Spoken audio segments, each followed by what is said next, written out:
Seguimos conversando alrededor de la serie El Sermón del Monte, el cual, como ustedes saben, es una serie de enseñanzas de Jesucristo que nos revelan los principios que rigen el reino de los cielos y cómo estos definen a los ciudadanos del reino. Y como ustedes saben, bueno, pues iniciamos con las bienaventuranzas, las cuales son los rasgos del carácter de nuestro Señor Jesucristo, por lo cual hemos hecho hincapié que todos los que aspiramos a ser sus discípulos y que ya debemos ser sus discípulos, debemos anhelarlos. ¿Cuántos? Todos, ¿verdad? ¿Cuántas bienaventuranzas son? ¿Se acuerdan? Son 8 bienaventuranzas. Las primeras 4 nos muestran la respuesta que el creyente, que el discípulo da a Dios, mientras que las siguientes 4 nos muestran cómo es nuestra conducta, nuestra respuesta hacia los demás. Y vamos a dialogar juntos, queridos amigos, en la séptima bienaventuranza, que dice así en el verso 9, Mateo capítulo 5, verso 9: bienaventurados los pacificadores, porque ellos serán llamados hijos de Dios. Amén. Vamos a orar. Padre Santo, gracias una vez más por tu preciosa palabra. Gracias por permitirnos estar aquí juntos, Señor, los que estamos hoy, y que podemos, Señor, deleitarnos en el estudiar, en el saber más de ti, Señor, a través de tu preciosa palabra, Señor, la cual tú has dado con el propósito de que a través de ella seamos transformados, seamos lavados, para presentarnos delante de ti algún día perfectos, como nuestro Señor Jesucristo es perfecto. Enséñanos pues tu palabra, Señor, y guárdala en nuestros corazones. Cada uno de nosotros la pueda atesorar, valorar, poner por obra sobre todo, Señor. Gracias, Señor, por alentarnos a perseverar en ella, Señor. A ti sea la gloria en el nombre de Jesús. Amén.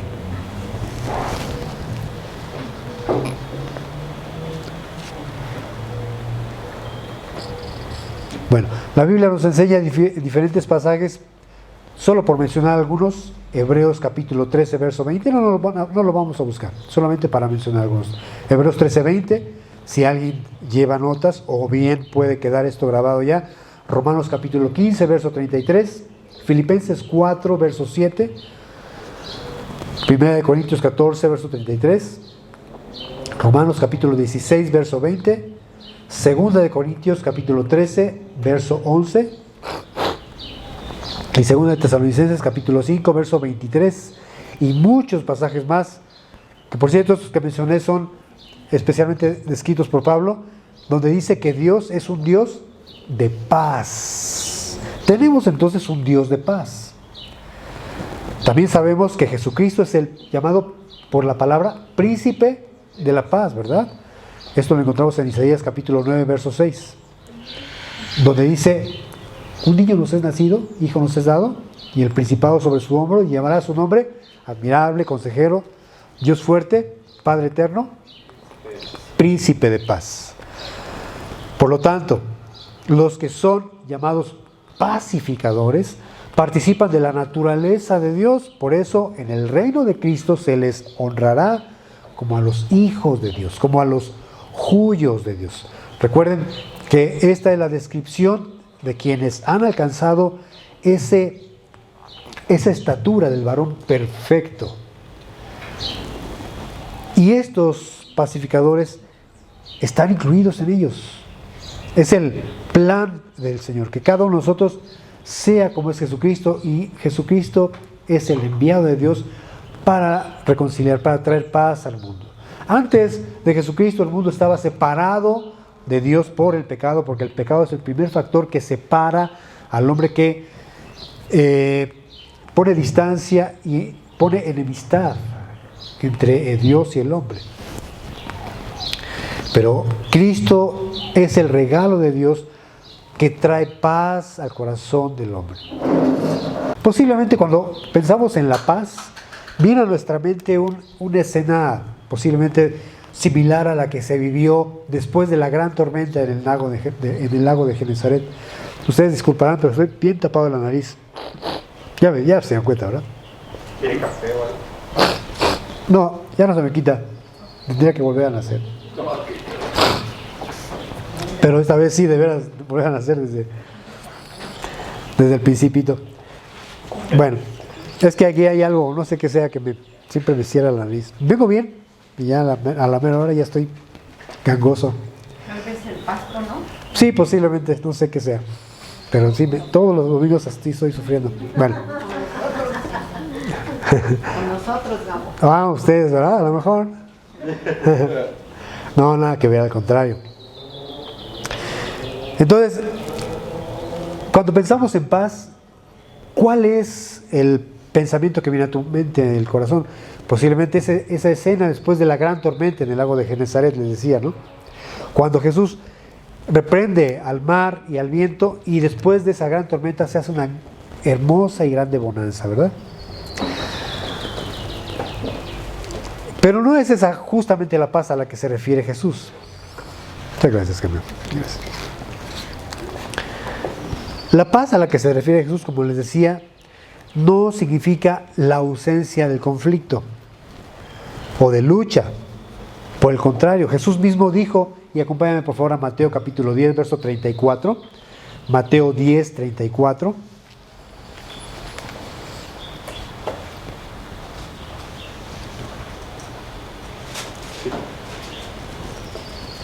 Dice, ¿lo tienen? Perdón.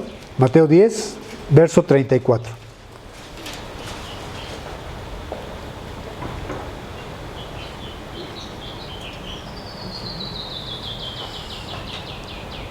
Dice, no piensen que he venido para traer paz a la tierra. No he venido para traer paz, sino espada. Parecía entonces ser esto una antítesis de la séptima bienaventuranza que estamos hoy estudiando juntos. Sin embargo, Jesús se refería a que la paz que Él vino a traer no es una paz a cualquier precio. Es decir, siempre habrá una oposición a la paz de Jesucristo. Ustedes saben que estamos viviendo día tras día, los que somos cristianos, una guerra espiritual, un conflicto, y estamos bajo ese fuego del conflicto. La diferencia de quienes pelean sin Cristo es que buscan a través de sus fuerzas y de sus propios recursos vencer. Pero nosotros peleamos desde la victoria de Jesucristo, ¿verdad? Porque Él ya la ganó. Eso no significa que no estemos peleando. Eso no significa que no tengamos nosotros que participar de ese conflicto espiritual. Juan el Bautista fue un hombre pacífico, pero al mismo tiempo fue el ejemplo perfecto que Jesús usó de alguien que lucha vigorosamente, valientemente por asirse del reino.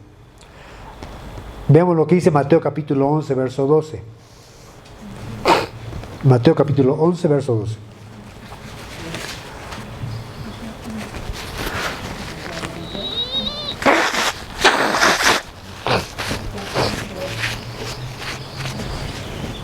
Mateo capítulo 11, verso 12.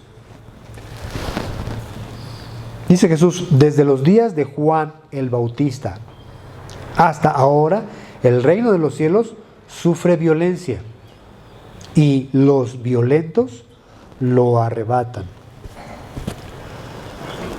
Es decir, que ante la religión apóstata de Israel, la oposición a la predicación de Juan y posteriormente a Jesús era acérrima. Es decir, como un fuerte obstáculo que se debía vencer, porque los religiosos bien no podían llevar a Jesucristo, no podían llevar a la gente a Dios, pero tampoco le permitían que ellos buscasen a Dios y conocer a Dios. A través entonces de esto, de una serie de mandamientos de hombres, porque ya como lo hemos dicho, el enemigo ya había influido para que se transversara la Escritura, y el hombre estaba imposibilitado de conocer a Dios. Pero Juan, a pesar de la fuerte oposición, él continuó hasta la muerte predicando a Jesucristo. A eso se refiere Jesús. Entonces, todos estamos bajo la influencia de esa terrible guerra espiritual, la cual, familia, sigue siendo una realidad en nuestros días. Y yo creo que, dado a que ya el Espíritu nos ha mostrado, de alguna forma a varios, no solamente a mí, que estamos viviendo tiempos que posiblemente ya podrían llamarse los de dolores de parto. Es decir, creemos que Jesucristo viene pronto. Yo no sé si ustedes le esperan. ¿Sí o no? Bueno, pues dado a eso, también déjenme decirles que la oposición será una vez más acérrima en contra de la predicación del Evangelio. Así es que sigue siendo una realidad en nuestros días. Lo que Juan el Bautista vio, lo que Juan el Bautista experimentó respecto a tener que pelear, la palabra que se usa aquí para decir que los violentos lo arrebatan, es una palabra que describe a alguien que está forcejeando valientemente, abriéndose paso con firmeza y con fuerza para poder alcanzar algo. Así es que tú y yo estamos en esa misma circunstancia. Y el Señor Jesucristo sabía que tendríamos que vivir en constante conflicto al querernos identificar con Él entre una generación adúltera y perversa. Una generación que no adora a Dios. Y es que pareciera que el mensaje equivocado de muchas personas ha sido respecto al Evangelio. Yo no sé cómo fue para ustedes, pero hay quienes dicen, es que a mí me dijeron que una vez que conociera a Jesucristo las cosas iban a estar pues de las mil maravillas, ¿no? De color de rosa. Y todo iba a salir muy bien. Pero es cuando más problemas tengo, es cuando más circunstancias difíciles se me han presentado. Bueno, pues bienvenido. La verdad es que ese evangelio que te, digamos, describieron, realmente no es así. Porque la Biblia sí nos llama, sí nos habla y nos enseña que nosotros cada día sí estamos batallando. Y estamos llamados a combatir, no podemos quedarnos sentados ahí donde estamos. De hecho, déjenme decirles, ahí donde estás sentadito, sentadita, hay un letrero que es esa E dentro de un círculo con una diagonal. ¿Qué significa? No estacionar. Exactamente, no estacionarse. Y ahí en su lugar, digamos que vamos a poner un letrero así, no estacionarse. No nos podemos quedar solos ahí. Ese será un tema que vamos a dialogar ustedes y yo más adelante respecto a qué es. Yo quiero llamar su atención al respecto. No sé cuántos de aquí, no levanten su mano, se están discipulando esta semana. ¿Quiénes se están ocupando de tomar un tiempo para estudiar la palabra de Dios? Y yo quiero preguntarte, bueno, hemos estado haciendo énfasis de que nosotros estamos llamados no a ser creyentes solamente, sino discípulos. Ahora, la pregunta es, ¿para qué? ¿Para qué? Para conocer más al Señor. Sí, para conocer más a Dios. Hay muchas razones, muchas. Pues sí, una puede ser esa, para conocer al Señor. ¿Para qué más? Para la gloria de Dios. Y dentro de eso, sí, claro. ¿Cómo podemos nosotros ejercer todo eso que ustedes están describiendo? Miren, creo que todos nosotros debemos funcionar en el reino de Dios como agentes que son el testimonio de la vida en el Espíritu. Y creo que vale la pena que nosotros cada vez más nos identifiquemos con el tema del discipulado versus un creyente. Así es que la iglesia está lamentablemente más llena de personas que son solamente creyentes, pero no migran a ser discípulos. Y yo quiero animarles a que cada uno de nosotros tome un lugar dentro del cuerpo de Cristo como discípulo y pregunte a Dios, ¿qué es lo que en estos últimos tiempos tú me mandas a hacer? Para crecer tu obra, para acrecentar, para extender tu reino aquí en este estado de Morelos, aquí en este municipio, etc.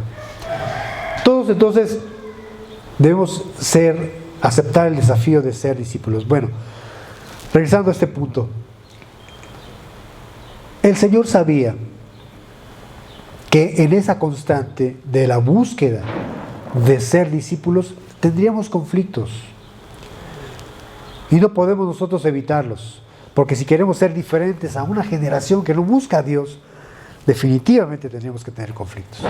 Para lo cual Jesús dice en Juan capítulo 16, verso 33, Juan 16, verso 33, quiero hacer un énfasis otra vez. Acuérdense, la paz de la que el Señor nos habla no es actualmente esa ausencia de conflicto, sino es todo lo contrario. Estamos batallando, ¿verdad?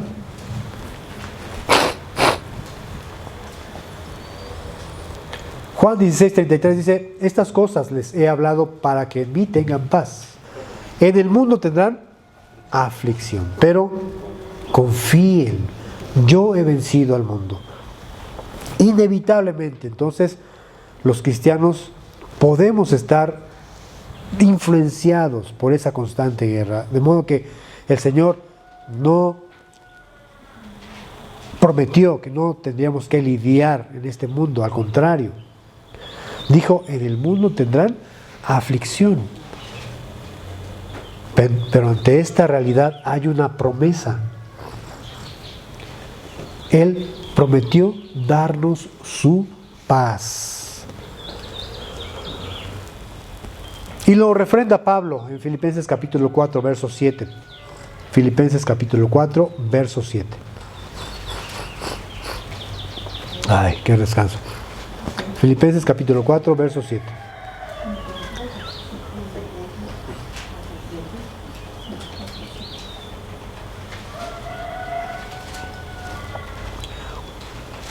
¿Cuántos ya han experimentado la paz de Dios en medio de alguna circunstancia difícil? Dice, y la paz de Dios que sobrepasa todo entendimiento guardará sus corazones y sus pensamientos en Cristo Jesús. Entonces la paz de Dios es poderosa para ayudarnos a estar ecuánimes en cualquier circunstancia en la que estemos siendo afligidos, para que a través de Él seamos guardados irreprensibles, para que a través de Él seamos guardados irreprensibles.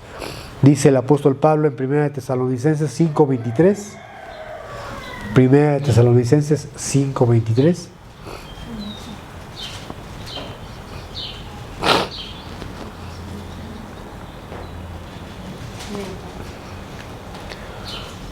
Primera de Tesalonicenses, capítulo 5, verso 23.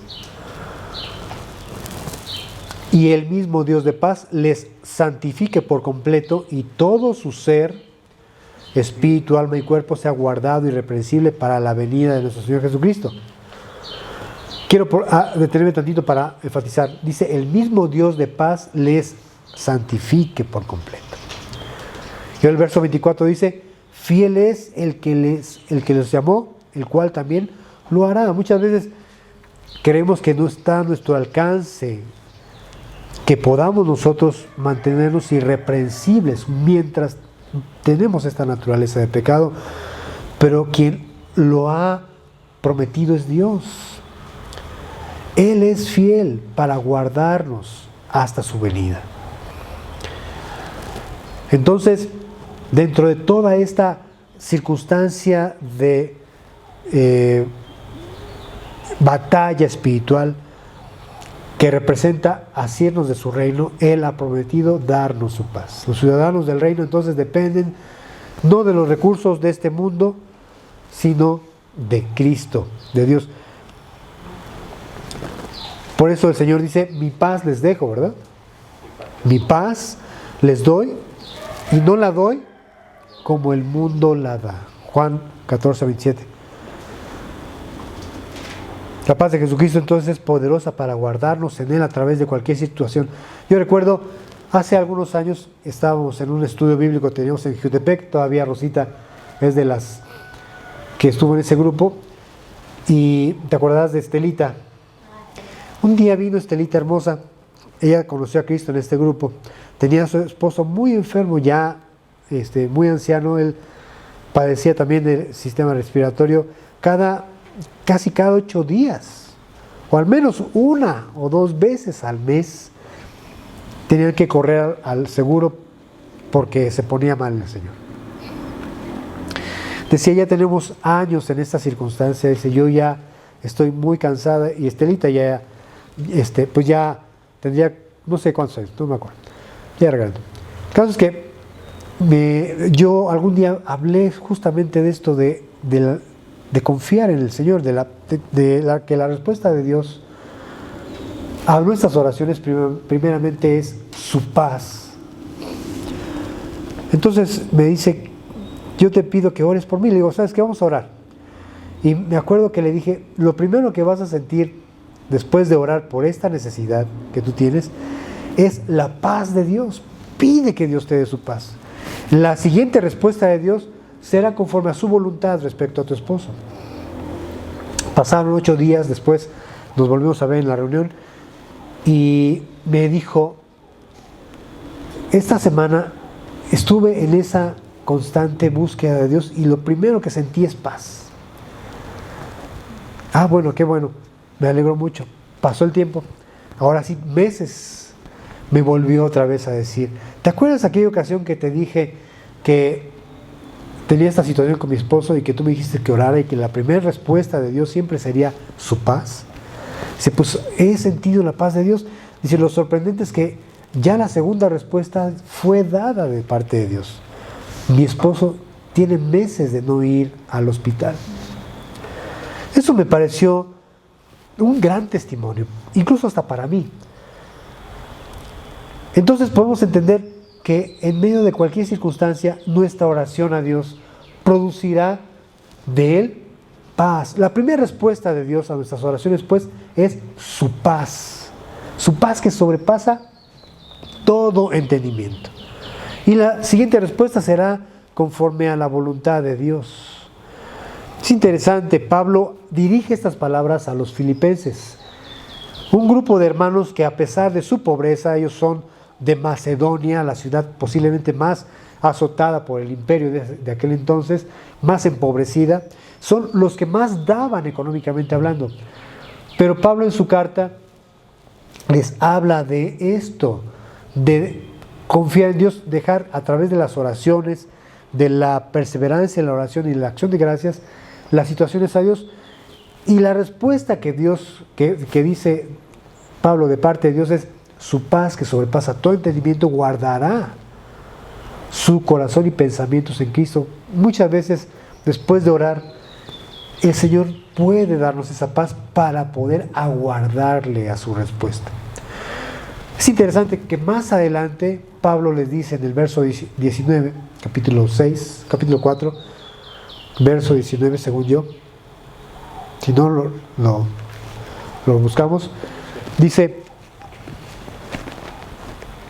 y no es 4, me parece que es el 5, es Filipenses capítulo 4, 4, en el verso 19,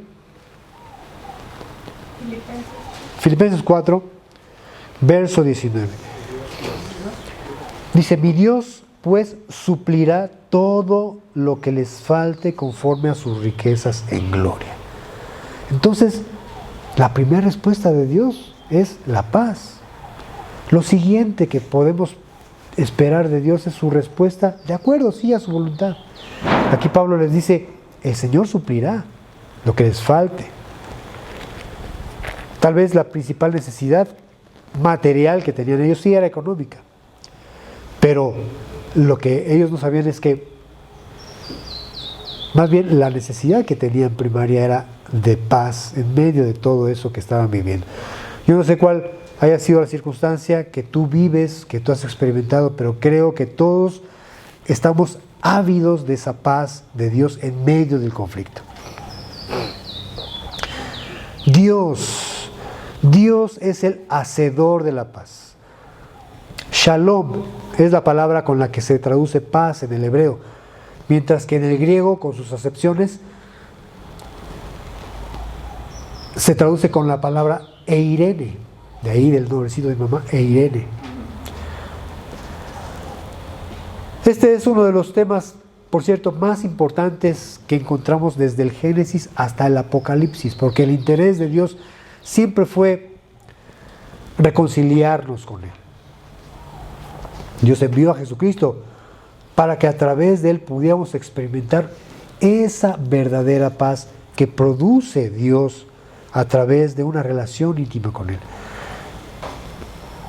Acompáñame a Efesios capítulo 2, verso 13, y vamos a leer hasta el verso 14, solo la primera parte del verso 14.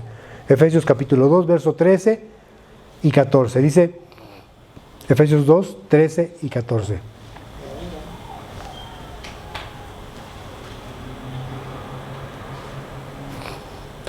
Dice, pero ahora en Cristo Jesús, ustedes que en otro tiempo estaban lejos, han sido hechos cercanos por la sangre de Jesucristo, de Cristo, perdón, porque Él es nuestra paz. Entonces Dios es el hacedor de la paz, quien ha enviado a Jesucristo para que podamos a través de Él acercarnos a Él, acercarnos a Dios y poner entre nosotros, entre Dios y el hombre, paz. Porque desde su caída el hombre solo ha experimentado enemistad con Dios. Entonces no conoce la justicia de Dios. Por tanto, tampoco ha experimentado una paz verdadera. Cristo vino pues a proveer o a traer la justicia de Dios, por lo cual tenemos nosotros paz para con Dios por medio de nuestro Señor Jesucristo. Y Cristo vuelve entonces a unir a Dios y al hombre, reconciliando y trayendo su paz. Dice Pablo en Colosenses 1, 19 y 20, por favor, Colosenses 1, 19 y 20.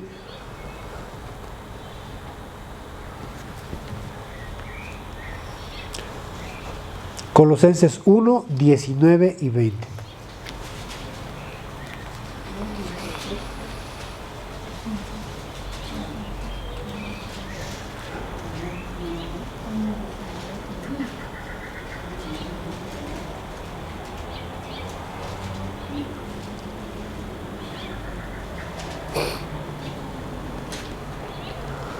Dice, por cuanto agradó al Padre que en Él habitase toda la plenitud, y por medio de Él reconciliar consigo todas las cosas, así las que están en la tierra como las que están en los cielos, haciendo la paz mediante la sangre de Jesucristo, de su cruz, perdón.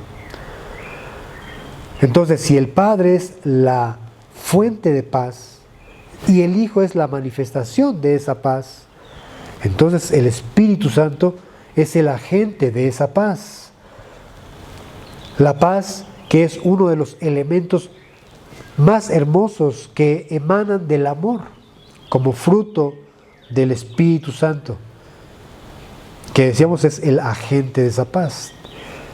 ¿Ok? Dice, acuérdense Gálatas capítulo 5, verso 22, que el fruto del Espíritu es amor. Recordemos que la coma no está incluida en la traducción original. Así es que lo demás, como no se dice en singular, no en plural, el fruto del Espíritu. Y Pablo se refiere al fruto del Espíritu como al amor. Y lo que sigue es el efecto causal del amor: gozo, paz, paciencia, benignidad, bondad, fe, mansedumbre y templanza. Entonces, el Espíritu Santo es el agente de la paz. Para todos aquellos que pertenecen a Cristo y que son de Él, el Espíritu de Dios produce en el corazón del hombre paz.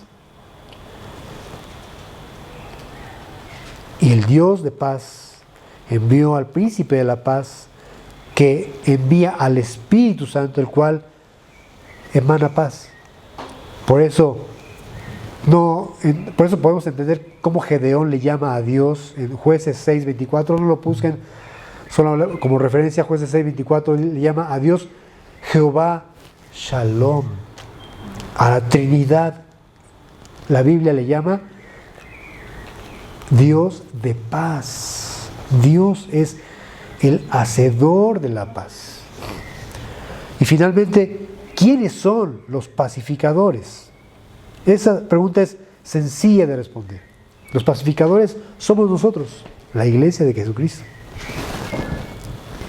Una vez leí la historia de una pareja en una audiencia de divorcio que discutían de un lado a otro ante el juez, acusándose mutuamente y negándose a aceptar cualquier culpa.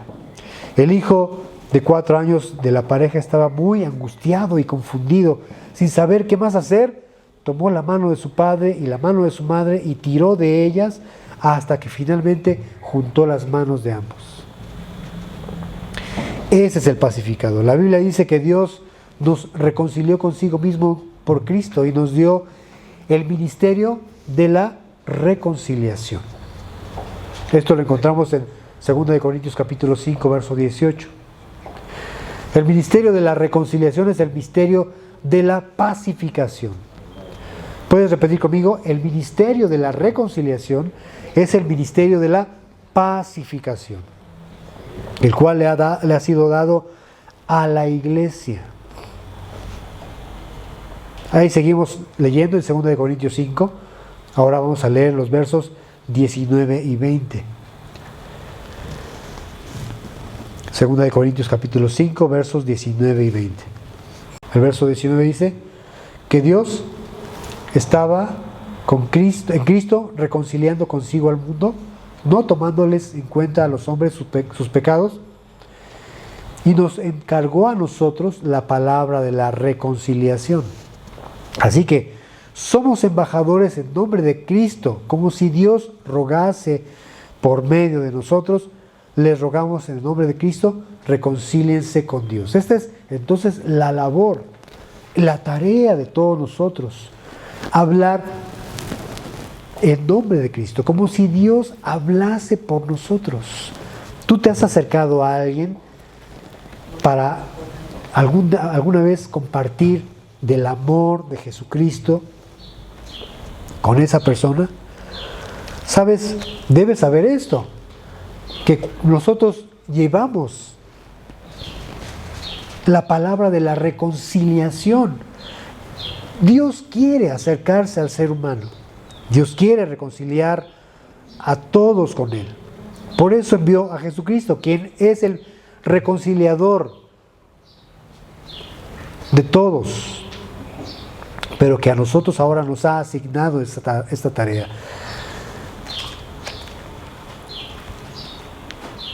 Al ser entonces portadores nosotros de buenas nuevas de Dios, los pacificadores, dice Pablo, traen calzados los pies, ¿con qué? Con el apresto del Evangelio de la paz, dice Pablo, lo cual es parte de esa armadura espiritual que describe Efesios 6, ¿verdad? Especialmente el verso 15. Calcen los pies con el apresto del Evangelio de la paz.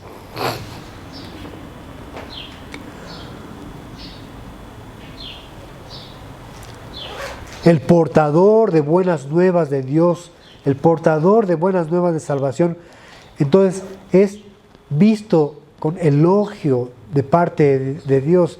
Ve lo que dice Isaías 52, verso 7. Y ve cómo de forma poética y hermosa describe cómo Dios elogia a los que llevan las buenas de salvación. 57, es Isaías 52, 7, perdón. 52, 7. Isaías 52, 7.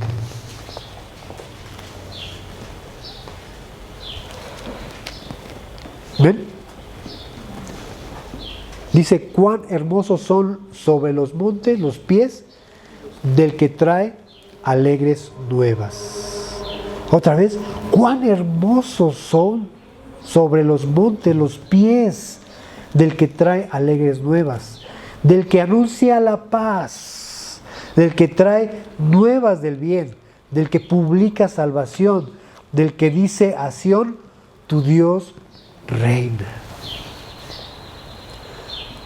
¿No te quieres tú describir entre esos que van anunciando a Jesucristo? Ahora, hermanos, como dijese Francisco de Asís, nosotros debemos predicar todo el tiempo. Y si es necesario, usemos de las palabras. Creo que en principio nosotros mismos debemos ser el testimonio del Evangelio, de las buenas nuevas de salvación. La gente tiene que ver en nosotros a Jesucristo. Ese es el llamado. Y ese es la meta. Por eso estamos aquí, por eso nos discipulamos, por eso es que buscamos ser discípulos de Jesucristo. ¿Se acuerdan de los celotes? ¿Qué son los celotes? Lo que sienten las chicas cuando su galán coquetea con alguien, ¿no? Unos súper celotes. No, los celotes son los que pones con mayonesa y chile, ¿no es cierto? No, los celotes era un partido radical, el cual pertenecía uno de esos discípulos de Jesús llamado Judas, y le llamaban el celote. Estos eran patriotas que amaban profundamente la soberanía de Israel y se oponían completamente a Roma. Finalmente, estos desempeñaban un papel de guerrilla política, militar, cuyo propósito era hacer, o luchar por la libertad de Israel del yugo del sitio romano. Pero este hombre, uno de esos celotes, pertenecía al grupo de los 12. Y él veía entre ceja y oreja a quién crees, a Mateo, que era publicano. O sea, era alguien que estaba al contrario, a favor del imperio, trabajaba por los intereses del imperio. Alguien podría pensar que Jesús se habría equivocado, habría cometido un error en tener a dos antagónicos en su grupo. Sin embargo, ellos representan a dos grupos en conflicto, que requieren de uno que provea, no de una tregua, porque eso es muchas veces lo que confundimos nosotros con paz.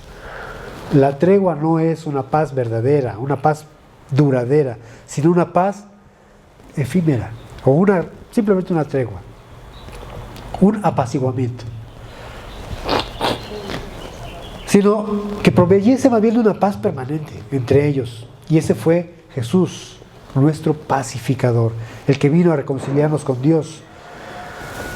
Pero esto es un ejemplo de lo que es ser tenido en el reino de los cielos como un pacificador. Podemos decir que los pacificadores son aquellos que construyen puentes para que las relaciones rotas puedan terminarse y haya una conexión, una comunicación. Pablo actuó muchas veces como un pacificador, buscando mediar entre algunos colaboradores suyos. Sabemos que Pablo, por supuesto, era un pacificador al llevar el evangelio a los gentiles. Pero imagínate estar poniendo o buscando la reconciliación entre sus colaboradores. Ve lo que dice Filipenses 4:2. Filipenses capítulo 4, verso 2.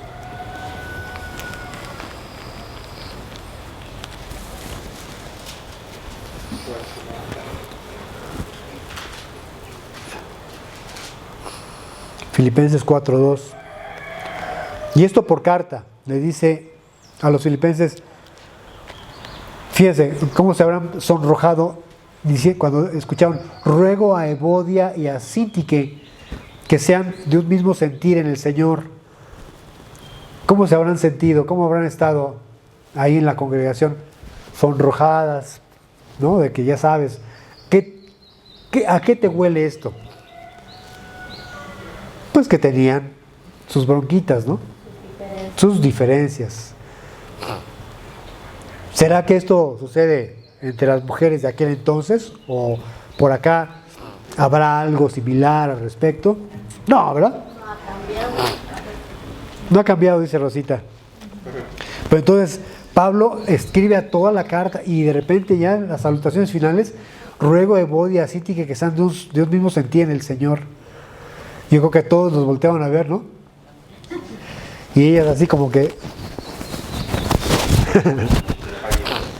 Pues ya párenle, ¿no? Ya párenle a su carro, ya dense la mano, pues, o sea, total, no pasa nada. Bueno. También actuó como pacificador al aconsejar a los hermanos de Roma a estar en paz con todos. Dice Romanos capítulo 12, verso 18. Romanos 12, 18.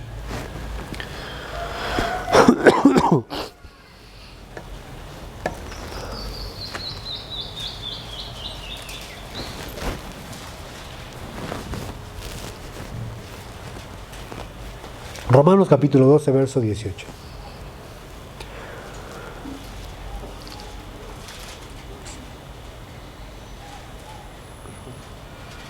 ¿Sí? Dice, si es posible, en cuanto dependa de ustedes, estén en paz con todos los hombres. Si depende de nosotros, familia, hagamos lo propio. Busquemos estar en paz. Y esto es muy importante. Jesús, más adelante en el Sermón del Monte, aquí mismo en el capítulo 5 de Mateo, exhorta diciendo, si sabes que tu hermano tiene alguna cosa contra ti, ¿qué dice ahí? Deja tu ofrenda en el altar y ve y reconcíliate con él. Esta parte es la parte sensible de todos, ¿no? Porque ¿cuántos hemos dejado a la deriva tantas y tantas situaciones y nos hemos olvidado de arreglarlas? ¿Qué pasa cuando pasa el tiempo y de alguna forma te encuentras otra vez con esa persona? Ya perdiste su amistad. ¿Cómo será? Dice el Señor, ponte de acuerdo con tu adversario pronto. Es necesario entonces atender estas cosas. Dice Pablo, si depende de nosotros, busquemos estar en paz con todos. Busquemos estar en paz. El pacificador debe ser primero un testimonio entonces de pureza, es decir, la influencia que tiene no depende de sus habilidades o de su asertividad humana, sino de tener un corazón limpio delante de Dios. Dice Santiago capítulo 3, verso 17. Santiago 3, 17. Esto nos vamos rápidamente hasta el fin, casi al final de la palabra, de la Biblia. Santiago capítulo 3, verso 17.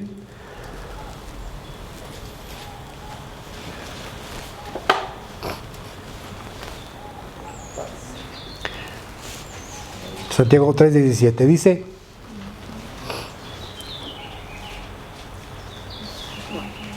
pero la sabiduría que es de lo alto es primeramente pura, después pacífica, amable, benigna, llena de misericordia y de buenos frutos, sin incertidumbre ni hipocresía. Nadie que pretende estar construyendo puentes tiene una agenda especial fuera de la palabra de Dios.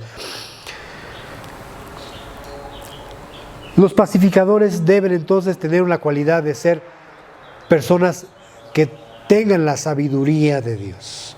Y esa sabiduría, dice Santiago, es primeramente pura. Se requiere entonces de que para tener paz haya delante de Dios pureza. Es decir, los mensajeros de la paz deben ser personas limpias delante de Dios. Y la sabiduría de Dios es pacífica. Qué tristeza que hoy por hoy el poder y la influencia se usen para denostar, para dividir, para imponer, cuando realmente vemos que Dios es un Dios puro y pacífico. Dios es un Dios pacífico. Entonces la contraparte, bien, si hay quienes son pacificadores, hay de aquellos que procuran la división, hay de aquellos, vuelvo a reiterar, que procuran la división. Porque una persona que primero no se lamenta de su propio pecado, también no puede sentirse satisfecha con la justicia de Dios. Por tanto, tampoco disfruta de la plenitud de tener paz con Dios. Entonces se requiere de pureza. No puede haber paz si no hay ausencia, o más bien si hay ausencia de justicia. Y Cristo, como les decía al principio, vino a traer esa justicia. Por tanto, entonces todo aquel que es de Cristo puede tener también la paz. El Salmo 85, verso 10, y con esto voy a terminar, dice, exacto, Salmo 85, verso 10. Hermoso pasaje.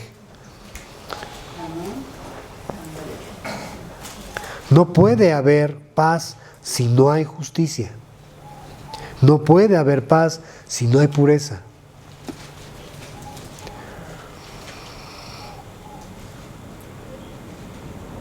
Salmo 85, verso 10 dice, la misericordia y la verdad se encontraron. La justicia y la verdad, y la paz, perdón, se besaron. Esa es la forma poética hebrea. Qué hermosa es. La justicia y la paz se besaron.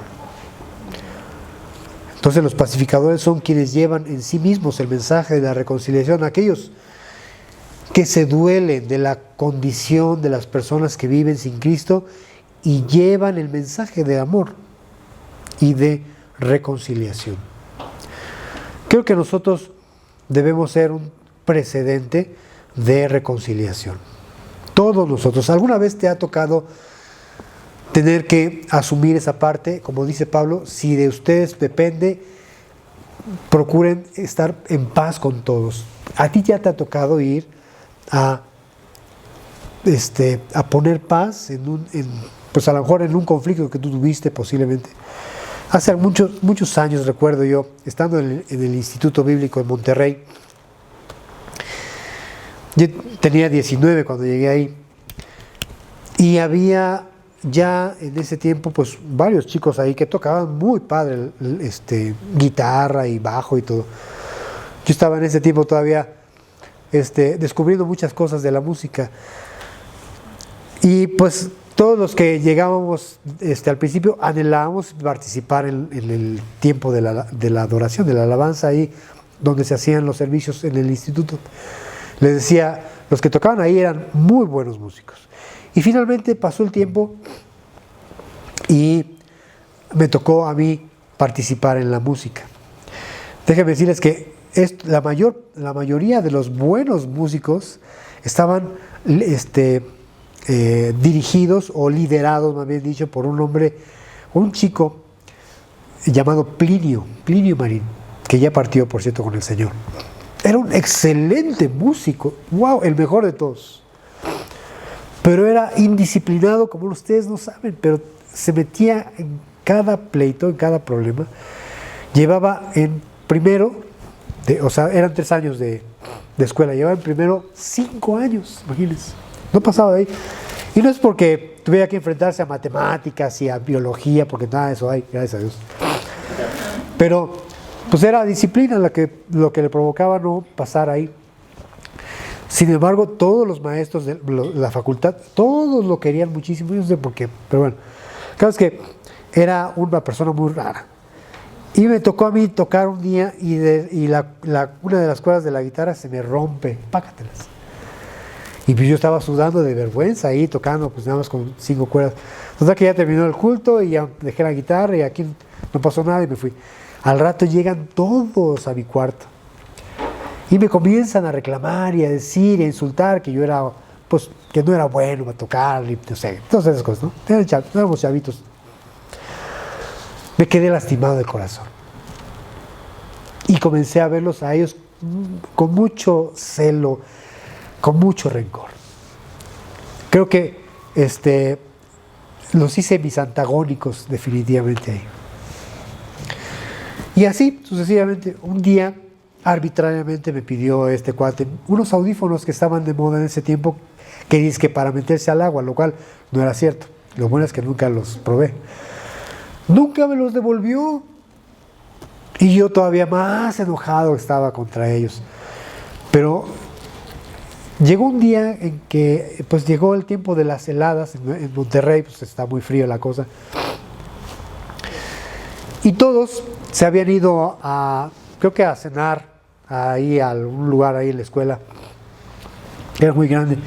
Estaba incluso hasta lloviendo, era un invierno muy húmedo. Y yo escuchaba la tos fuerte de alguien, pero de veras tosiendo terriblemente. Y yo me acerqué, salí de mi cuarto, me acerqué, y a que no saben quién era Plinio, solo, sin sus amigos, con mucha calentura, tosiendo. ¿Qué te pasa? ¿Qué está pasando? Me entré a su cuarto y me dice, es que soy asmático, dice, estoy bien mal. Y yo me acuerdo que mi mamita me había puesto Big Vaporub en mi maleta, y ahí voy a traer la latita y ya sabes, el 3-3 en la espalda y en los piezotes, porque era muy gordo, gordito, con cariño. No sé cómo es que yo creo que eso no tuvo nada que ver, sino fue el Señor el que apaciguó su tos y comenzó a respirar bien. Y comenzó ¿saben qué pasó? Con Plinio se comenzó a afligir terriblemente. Él era un gran músico y también era un hombre que, pues yo no sé si por tocarlo, no sé, pero tenía mucha ropa y muy bonita. Entonces me pidió perdón en ese momento y me dice, ¿sabes qué? Perdóname por todo lo que te he hecho y dicho y todo. Y por tus Walkman, ya no te los di. Escoge cualquier traje de los que tengo aquí, pero casi me estaba forzando a que me llevara trajes de los que tenía ahí. Por favor, escógelos, toma los que quieras, te los regalo. Pues toda que ya agarré uno y ya me fui. Pero lo más padre fue cuando sucedió después. O sea, él se acostumbraba a sentar en una banca a la entrada del comedor, junto con todos los maleantes allá de cuenta de la escuela, los chicos malos de la escuela. Pues yo estaba formado para entrar al comedor y los quitó a todos para que me sentara yo, fíjense. Y así, de veras, me sentí así como que el protegido ahora de Plinio. Y ya me sentó ahí y me comenzó a enseñar a tocar. Pues muchas de las cosas que sé en la guitarra fueron por Plinio, fíjense. Así es que yo experimenté eso sin saberlo, estaba muy chavo, 19, 20 años. Lo que es sentir cuando hay una búsqueda de la reconciliación. Imagínate lo que será, y esto a modo de que alguna vez este mensaje alguien lo pudiera escuchar, ¿cómo será venir con Dios? Invertir los papeles y ahora tú eres tú eres Plinio. Y te acercas a Dios y le dices, perdóname por todo lo que he hecho mal. Sabes que en el corazón comienza a trabajar el Espíritu Santo que dijimos que era el agente de la paz y producir en nosotros ese elemento que emana de su fruto del amor, que es la paz. Eso nada absolutamente del mundo te lo podrá dar más que Dios, más que Dios. Por eso vino Jesucristo, por eso nosotros estamos aquí. Él ha hecho hacernos cercanos a Dios. Y yo quiero terminar con este mensaje diciéndoles, reconciliémonos con Dios. Todos, reconciliémonos con Dios. No puede pasar un día sin que tú le digas a Dios, perdóname por cualquier cosa que yo te haya dicho que te haya ofendido, que haya contristado a tu Espíritu Santo.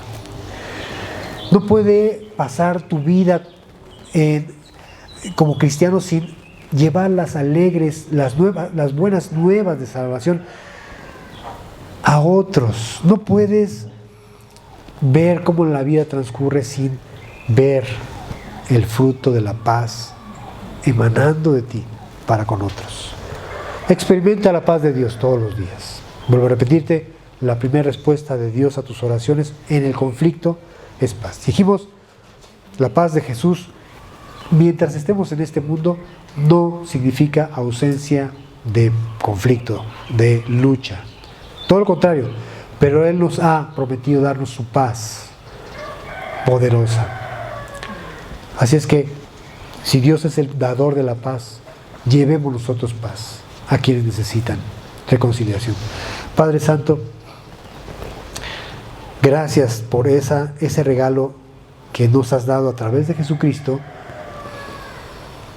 que es la reconciliación contigo, por medio de la cual hemos conocido tu justicia a través de Cristo, porque, Señor, a través de Cristo nos ha sido imputada esa justicia.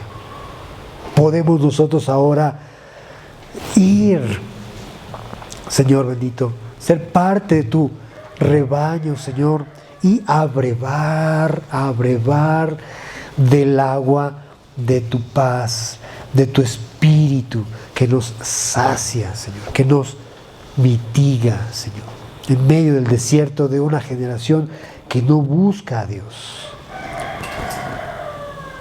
Precioso Dios, tú nos has regalado a través de Jesucristo paz. Paz para contigo. Rogamos que más hombres y mujeres experimenten esa hermosa paz. México, Señor, requiere de tu paz. México, hoy más que nunca, debe conocer la paz de Jesucristo. Señor, rogamos que más personas experimenten esa dulce paz, Señor. A ti sea la gloria y la honra en el nombre de Jesús. Amén.